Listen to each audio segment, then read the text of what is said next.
আমার নাম প্রদীপ, আমার বয়স ২২ বছর। আমি আমার বাবা মায়ের সঙ্গে থাকি। আজ আমি আপনাদের এক বিশেষ অভিজ্ঞতার গল্প বলতে চলেছি। আমাদের পাশের বাড়িতে একজন মেসো ভাড়া থাকতেন। তিনি একটি বড় কোম্পানিতে চাকরি করতেন, যার কারণে সারা সপ্তাহ বাইরে থাকতে হতো। তিনি কেবল সপ্তাহে ১ বা ২ বারই বাড়ি ফিরতে পারতেন। কিছুদিন আগেই তার বিয়ে হয়েছে এবং তার স্ত্রী দেখতে অসাধারণ সুন্দরী। তার বয়স ছিল প্রায় ২৭ বছর এবং তার ব্যক্তিত্ব ছিল অসাধারণ। গায়ের রং ছিল একদমই দুধের মতো ফর্সা, একটু স্বাস্থ্যবান, যা তাকে আরও আকর্ষণীয় করে তুলত। আর তিনি হালকা সাজগোজ করতেন, যা তাকে আরও আকর্ষণীয় করে তুলত। আমি প্রথম থেকেই তাকে অনেক পছন্দ করতাম। প্রতিদিন সকালে আমি ছাদের শরীর চর্চা করতাম। একদিন প্রতিদিনের মতো আমি ছাদে ছিলাম। হালকা শীতল বাতাস বইছিল, চারপাশে সোনালি রোদ পড়ছিল, পরিবেশ ছিল মনোরম। ঠিক তখনই আমি দেখলাম পাশের বাড়ির মাসিমা তাদের ছাদে এসে গাছের টবে জল দিচ্ছেন। তাকে খুবই শান্ত এবং হাসি খুশি দেখাচ্ছিলেন। তিনি তখন সুন্দর একটি নাইট ড্রেস পরেছিলেন। আমায় দেখে তিনি মিষ্টি হেসে বললেন, বাহ প্রদীপ, তোমাকে তো বেশ ফিট দেখাচ্ছে। রোজ শরীর চর্চা করো, খুব ভালো ব্যাপার। আমি একটু লজ্জা পেলাম, তবে হাসতে হাসতে বললাম, হ্যাঁ মাসিমা, স্বাস্থ্য ভালো রাখতে রোজ চেষ্টা করি। তিনি হাসি মুখে বললেন, খুব ভালো, তবে শুধু ব্যায়াম করলে হবে না, মাঝে মাঝে যোগ ব্যায়ামও করা উচিত। এতে শরীর যেমন ভালো থাকে তেমনি মনও শান্ত থাকে।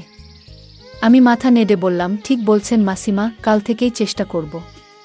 তারপর মাসিমা নিচে চলে গেলেন আর আমিও কিছুক্ষণ পর নিচে নেমে এলাম। কয়েকদিন পর আমাদের বাড়িতে একটি পূজার আয়োজন করা হয়েছিল। আমাদের বাড়িতে পূজার প্রস্তুতি চলছিল সকাল থেকেই। মা ব্যস্ত ছিলেন সমস্ত আয়োজন সামলাতে, বাবা আশেপাশের সবাইকে নিমন্ত্রণ করেছিলেন। আত্মীয়রাও আসার কথা ছিল। পুরো বাড়ি যেন এক আনন্দের পরিবেশে মেতে উঠেছিল। চারপাশে ফুলের সুগন্ধ, দ্বীপের আলো আর মন্ত্র উচ্চারণের সুর মিলেমিশে এক প্রশান্ত পরিবেশ তৈরি করেছিল। কিছুক্ষণ পর অতিথিরা আসতে শুরু করলেন। মেসো তখনও বাইরে কাজে ছিলেন, তবে মাসি এসেছিলেন। তিনি হালকা গোলাপি রঙের শাড়ি পরে এসেছিলেন, যা তাকে খুবই স্নিগ্ধ লাগাচ্ছিল। মা হাসি মুখে এগিয়ে গিয়ে তাকে অভ্যর্থনা জানালেন এবং প্রসাদের থালা তার হাতে তুলে দিলেন। আমি বাবার সাথে পূজার ব্যবস্থাপনার কাজে সাহায্য করছিলাম। ঠিক তখনই মাসিমা হাসি মুখে বললেন, প্রদীপ, তুমি খুব ভালোভাবে সবকিছু সামলাচ্ছ। পূজার কাজে এত আগ্রহ দেখানো সত্যিই প্রশংসনীয়। আমি হালকা হেসে উত্তর দিলাম, হ্যাঁ মাসিমা, মায়ের কাজে একটু সাহায্য করার চেষ্টা করি। তাছাড়া পূজা পাঠ করলে মনে এক ধরনের শান্তি আসে। মাসিমা সম্মতি সূচক মাথা নাড়লেন এবং বললেন, একদম ঠিক বলেছ, পূজা করলে বাড়িতে ইতিবাচক শক্তি থাকে। কিছুক্ষণ পর পূজা শুরু হলো এবং সবাই শান্ত হয়ে মন্ত্র উচ্চারণ শুনছিলেন। মা আমাকে আরতির থালা ধরে রাখতে বললেন। আমি ধীরে ধীরে সকলকে আরতি দিতে লাগলাম। যখন মাসিমার দিকে থালা বাড়িয়ে দিলাম, তিনি ভক্তিভরে হাত জোড় করে প্রদীপের সামনে মাথা নত করলেন। তারপর মৃদু হেসে আমার দিকে তাকালেন। পূজা শেষ হওয়ার পর প্রসাদ বিতরণ শুরু হলো। আমি সবার মাঝে প্রসাদ বিলাচ্ছিলাম। তখন মাসিমা মজার ছলে বললেন, বাহ প্রদীপ, এখন তো তুমি অনেক দায়িত্বশীল হয়ে গেছ। এবার তো তোমার বিয়ের কথা ভাবা উচিত। আমি হেসে বললাম, এখনো অনেক দেরি আছে মাসিমা। আপাতত পূজার কাজটা ঠিকঠাক শেষ করি। মাসিমা ও মা আমার কথা শুনে হেসে উঠলেন। কিছুক্ষণ পর সবাই গল্প গুজব শুরু করলেন। আমি কাছেই বসে মাসিমার সাথে কথোপকথনে যোগ দিলাম। তিনি বলছিলেন কেমন ছিল তাদের গ্রামের পূজা, কিভাবে বড়সড় আয়োজন করা হতো। কথা বলতে বলতে একসময় মাসিমা বললেন, আচ্ছা, এখন চলি। আমি দরজার কাছে গিয়ে মাসিমাকে বিদায় জানালাম। তিনি হাসি মুখে বললেন, ঠিক আছে প্রদীপ, আমি এখন উঠছি। অনেক কাজ বাকি আছে। আজকের দিনটা সত্যিই খুব ভালো কাটল। মা তাকে আবার আসার আমন্ত্রণ জানালেন আর তিনি হাসতে হাসতে সম্মতি দিলেন। আমি তাকে দরজা পর্যন্ত এগিয়ে দিতে গেলাম। যাওয়ার সময় তিনি বললেন, আগামীকাল দুপুরে আমার বাড়িতে এসো, একসঙ্গে খাওয়া হবে। আমি হাসি মুখে বললাম, অবশ্যই মাসিমা, আসব। সেই সময় মেসো বাড়িতে ছিলেন না। মাসিমা জানালেন তিনি 1 মাসের জন্য অফিসের কাজে শহরে গেছেন। ফলে পুরো মাস তিনি একাই থাকবেন। পরদিন দুপুরে আমি মাসিমার বাড়িতে গেলাম। দরজায় দাঁড়িয়ে দেখলাম তিনি সুন্দর করে সাজগোজ করে আমার জন্য অপেক্ষা করেছিলেন। আমি বললাম, মাসিমা, দেরি হয়ে গেল, ক্ষমা করবেন।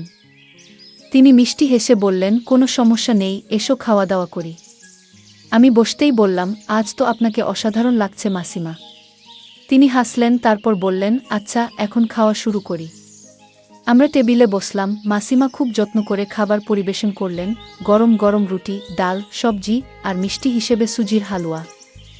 খাবার দেখে আমার বেশ ক্ষুধা পেয়ে গেল। আমি হাসতে হাসতে বললাম, মাসিমা, আপনি তো অনেক কষ্ট করেছেন, এত কিছু শুধু আমার জন্য? তিনি হালকা হাসলেন এবং বললেন, এতে কষ্টের কিছু নেই প্রদীপ। যখন কাছের কেউ আসে তখন তার জন্য ভালো কিছু রান্না করা আনন্দের ব্যাপার। তাছাড়া একা খেতে ভালো লাগে না। আমি খেয়াল করলাম তার কথার মাঝে হালকা একটা বিষণ্ণতা আছে। আমি জিজ্ঞেস করলাম, মাসিমা, আপনাকে একটু চিন্তিত লাগছে, সব ঠিক আছে তো? তিনি আমার দিকে তাকিয়ে হালকা হাসলেন। তারপর বললেন, ঠিক আছি প্রদীপ, কিছু না।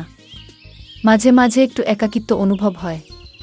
মেশো কাজের চাপে ব্যস্ত থাকেন। না, বিয়ের বেশি দিন হয়নি, কিন্তু তবুও মনে হয় যেন একাই আছি এই বাড়িতে। বিয়ের পর ভেবেছিলাম নতুন একটা জীবন শুরু হবে, একসঙ্গে সময় কাটাবো, বেড়াতে যাব, গল্প করব। কিন্তু মাসিমা একটু বিষণ্ণ স্বরে বললেন, মেশো সপ্তাহের পর সপ্তাহ বাড়ি আসতে পারেন না, আর এলেও সারাক্ষণ ফোন আর কাজের ফাইলেই ডুবে থাকেন। আমি চাই যে ওর জন্য একটু সময় রাখি, কিন্তু মনে হয় ও বুঝতেই পারে না আমার প্রয়োজনীয়তা। তার কথাগুলো শুনে আমার মন খারাপ হয়ে গেল। আমি সান্ত্বনার সুরে বললাম, মাসিমা, এটা নয় যে মেশো আপনাকে গুরুত্ব দেন না। সম্ভবত তিনি এত কাজের চাপে থাকেন যে আপনার অনুভূতিগুলো ঠিকভাবে বুঝতে পারছেন না। আপনার তার সাথে খোলাখুলি কথা বলা উচিত। তিনি হালকা হাসলেন, তারপর বললেন, কথা বলার সুযোগই বা কই? যখন ফোন করি তখন ব্যস্ততার অজুহাত দিয়ে তাড়াতাড়ি রেখে দেন। কখনো কখনো তো দুদিন ফোনই করেন না। আমি তো সবসময় ওর ভালো চেয়েছি, কিন্তু আমার একাকিত্ব বুঝতে পারে না। আমি বুঝতে পারছিলাম তার যন্ত্রণা। তিনি সংবেদনশীল, স্মার্ট একজন মানুষ, যিনি কেবল একটু ভালোবাসা আর সঙ্গ চেয়েছিলেন। অথচ তার বৈবাহিক জীবনে সেটাই সবচেয়ে বেশি অনুপস্থিত ছিল। কিছুক্ষণ আমরা দুজন চুপচাপ খেতে থাকলাম। তারপর আমি হালকা মেজাজে বললাম, মাসিমা, যদি কখনো মন খারাপ লাগে আমাদের বাড়িতে চলে আসবেন। মার সাথে কথা বললে হয়তো ভালো লাগবে। তিনি মিষ্টি হেসে বললেন, হ্যাঁ, সত্যিই ওনার সাথে কথা বললে মনটা ভালো হয়ে যায়। আমি হেসে বললাম, আর যদি চান তাহলে আমার সাথে মাঝে মাঝে যোগ ব্যায়াম করতে পারেন, মন ফ্রেশ থাকবে। তিনি হেসে বললেন, তুমি আর তোমার মজার কথা। তবে হ্যাঁ, হয়তো তোমার কথাই ঠিক। নিজেকে ভালো রাখা সত্যিই দরকার। এইভাবে গল্প করতে করতেই আমাদের খাওয়া শেষ হলো। আমি বললাম, মাসিমা, একটু সাহায্য করি? তিনি বললেন, ধুর, তুমি অতিথি, বসো, সব আমি সামলে নেব। আমি মজা করে বললাম, অতিথি তো একবারই হয়, এখন তো আমাদের বন্ধুত্ব হয়ে গেছে। তিনি মৃদু ভেসে উঠলেন, তবে সেই হাসির আড়ালে কোথাও একটা একাকিত্ব লুকিয়েছিল। খাওয়া শেষ হওয়ার পর আমি মাসিমাকে ধন্যবাদ জানিয়ে বললাম, খাবার সত্যিই? আমি হেসে বললাম, মাসিমা, সত্যিই অসাধারণ রান্না করেছেন।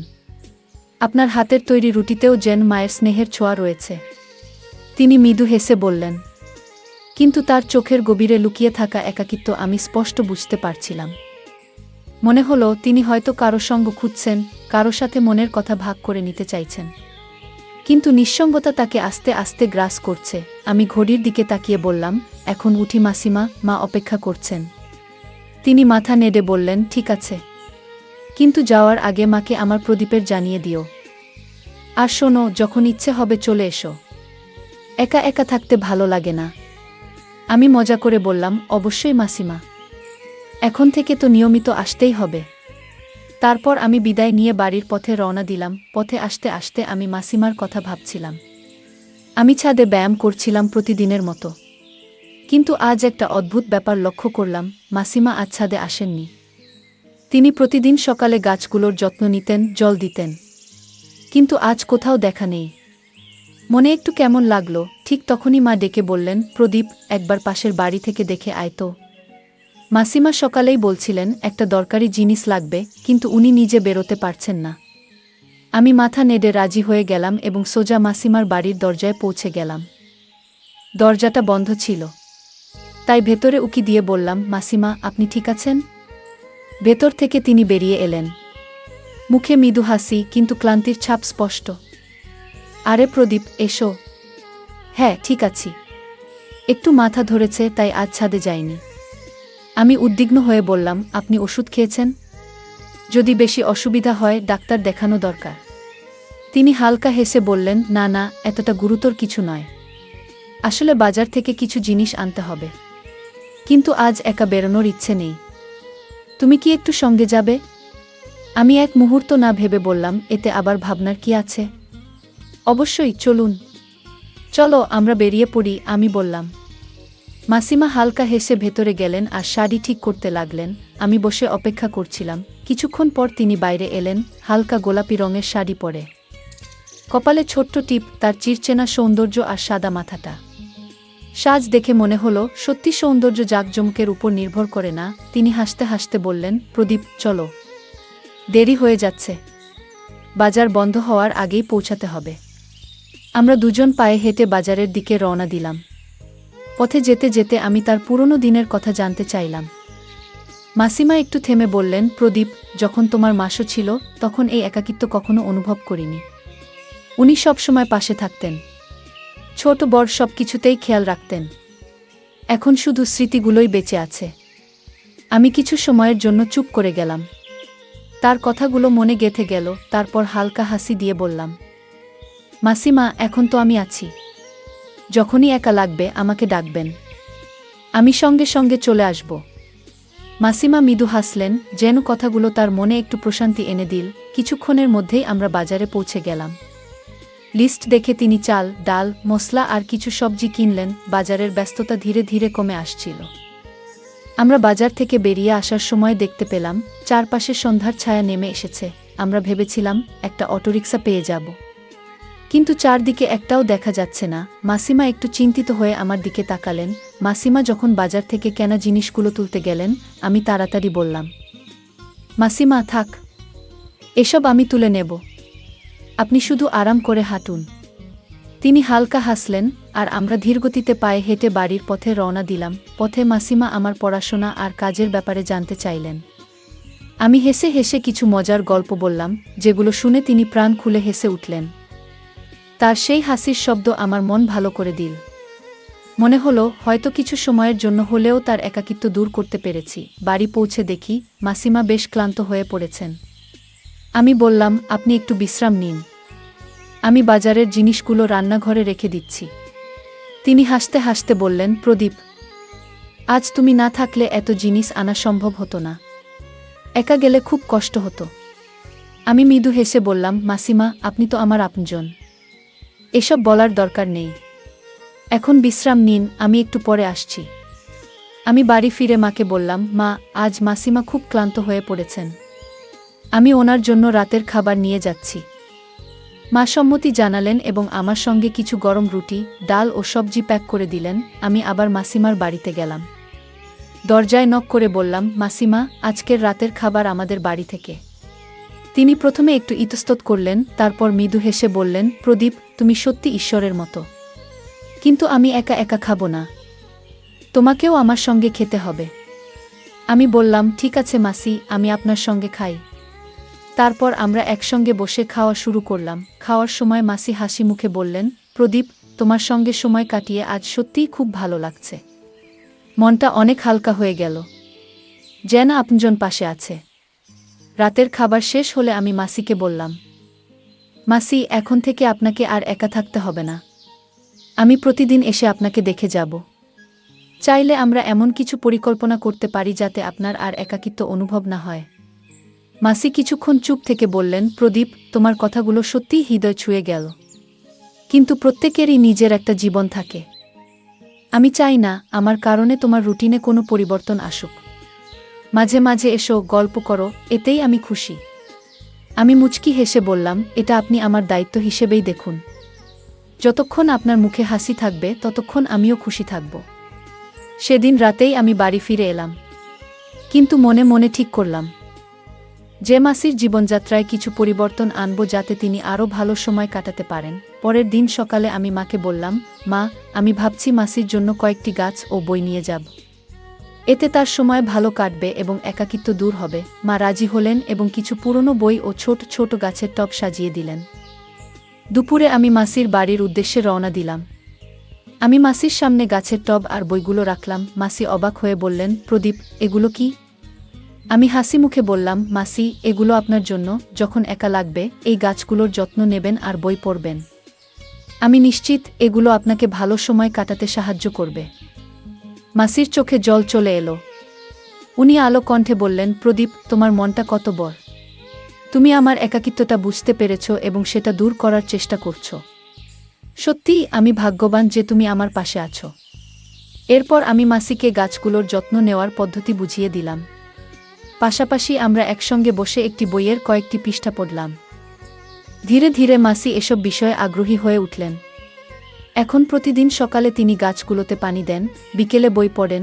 কয়েক সপ্তাহ পর আমি লক্ষ্য করলাম মাসির আচরণ অনেক বদলে গেছে। তিনি আগের চেয়ে অনেক বেশি হাসেন, নিজেকে ব্যস্ত রাখেন।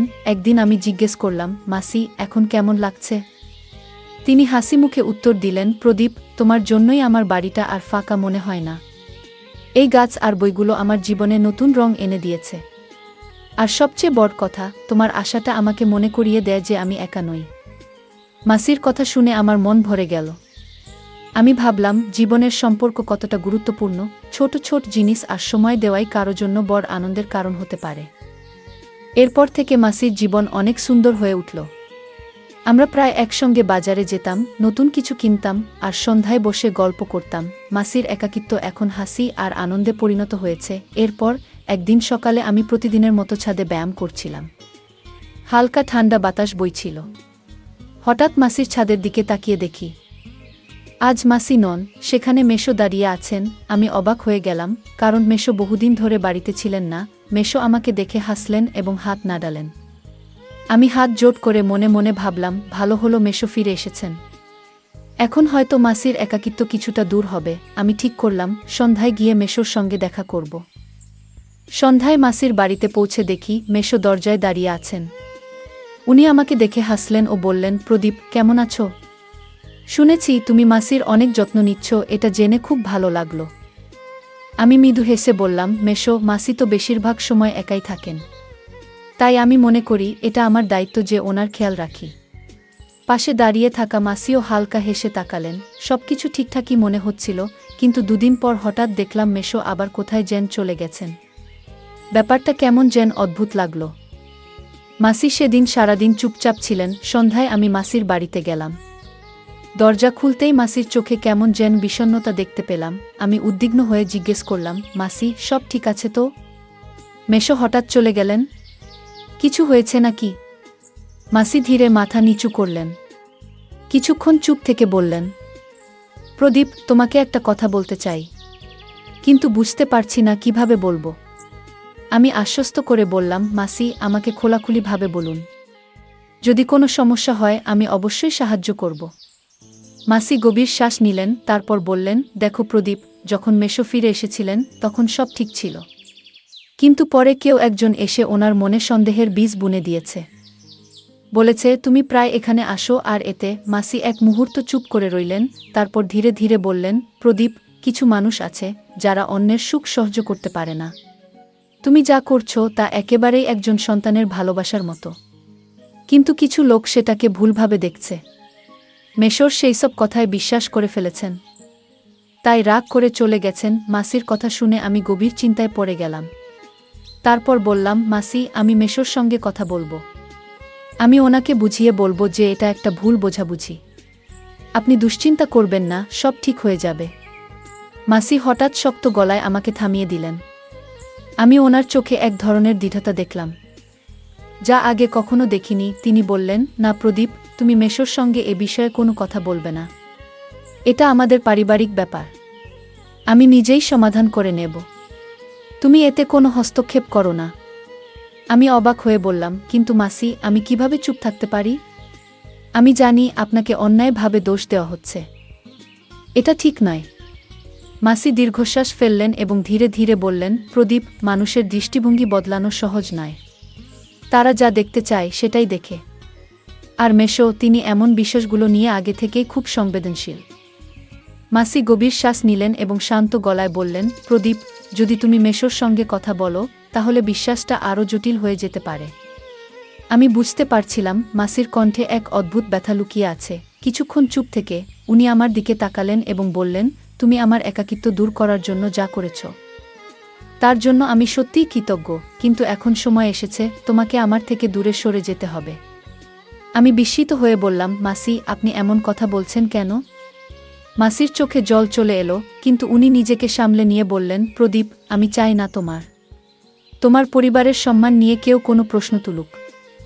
মানুষ অনেক কিছু বলে, আর আমি চাই না আমার কারণে তোমার কোনো অসম্মান হোক। তাই তোমার আমার বাড়িতে আসা বন্ধ করাই ভালো হবে। আমি ওনাকে বোঝানোর চেষ্টা করলাম, মাসি, আপনি এমনটা কেন ভাবছেন? আমাদের কোনো ভুল ছিল না। তাহলে অন্যদের কথায় আমরা কেন প্রভাবিত হব? কিন্তু মাসি কঠিন গলায় বললেন, প্রদীপ, এটি আমার শেষ কথা। দয়া করে বোঝার চেষ্টা করো। আমি এই সিদ্ধান্ত আমাদের ভালোর জন্যই নিচ্ছি। আমি একা থাকতে পারবো, কিন্তু তোমাকে কোনো সমস্যায় পড়তে দেব না। মাসির কথা আমার হৃদয়কে গভীরভাবে আঘাত করল। আমি কিছু বলতে যাচ্ছিলাম, কিন্তু মাসি দরজার দিকে ইশারা করলেন।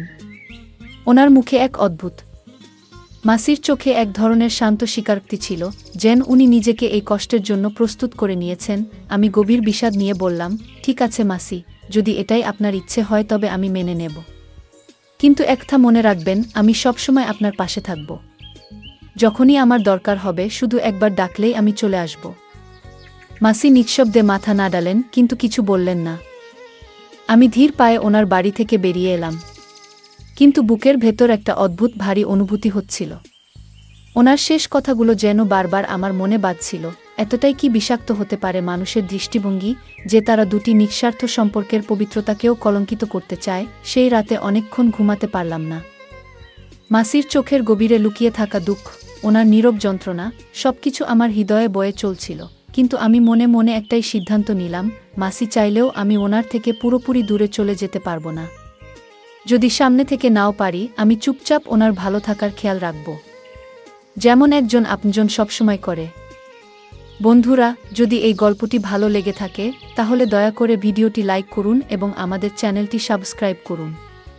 পাশে থাকা বেল আইকনটি প্রেস করুন, যাতে করে আমরা যখনই নতুন ভিডিও আপলোড করি তার নোটিফিকেশন সবার আগে আপনার কাছে পৌঁছে যায়। ধন্যবাদ।